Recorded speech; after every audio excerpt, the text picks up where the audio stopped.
Toby brought Henrietta to the top station. Percy was grumpily shunting. "Hello, Percy," he said. "I see Daisy's left the milk again." "I'll have to make a special journey with it, I suppose," grumbled Percy. "Anyone would think I'd nothing to do." Toby pondered the problem. "Tell you what," he said at last. "I'll take the milk, you fetch my trucks." Their drivers and the station master agreed, and both engines set off. They thought it would be a nice change. Percy trundled away to the quarry. He had never been there before. "It's steep," he thought, "but I can manage. Trucks don't dare to play tricks on me now." He marshalled them in a lordly way. "Hurry along there," he said, and bumped them if they dallied. The trucks were annoyed.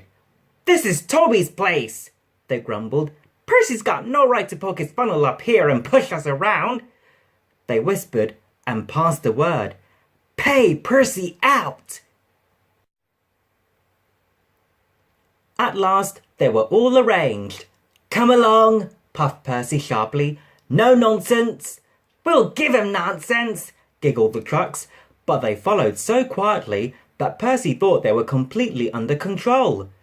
They rumbled along the twisty line till they saw ahead the notice saying, "All trains stop to pin down brakes." "Peep, peep, peep," whistled Percy. "Brakes, guard, please." But before he could check them, the trucks surged forward. "On! On!" they cried.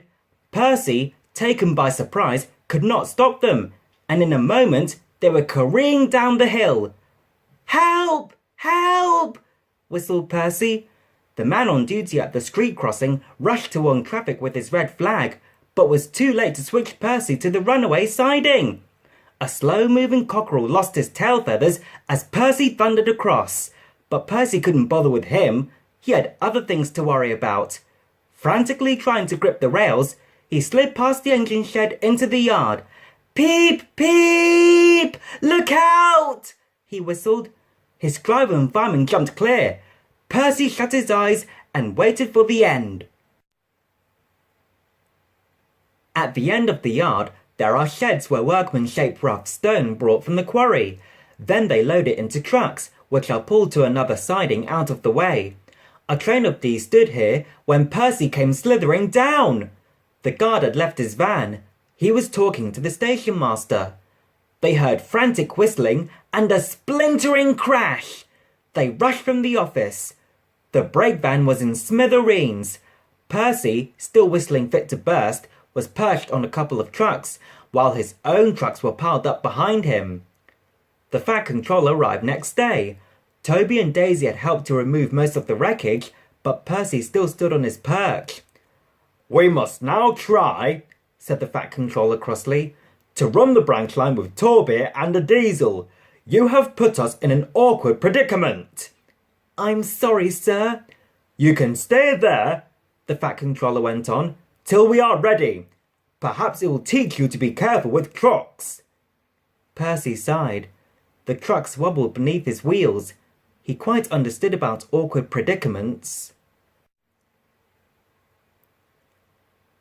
The Fat Controller spoke severely to Daisy too. "My engines do not tell lies," he said. "They work hard with no shirking. I send lazy engines away." Daisy was ashamed.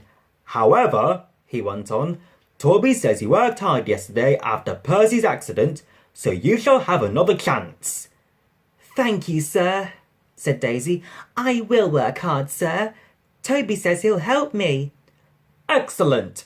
What Toby doesn't know about branch line problems," the Fat Controller chuckled, "such as, bulls, isn't worth knowing. Our Toby's an experienced engine." Thomas came back next day, and Percy was sent to be mended. Annie and Clarabelle were delighted to see Thomas again, and he took them for a run at once because they hadn't been out while he was away. Thomas, Toby and Daisy are now all friends. Daisy often takes the milk for Thomas, and when Toby is busy, she takes Henrietta. Toby has taught Daisy a great deal. She shooed a cow off the line all by herself the other day. That shows you, doesn't it?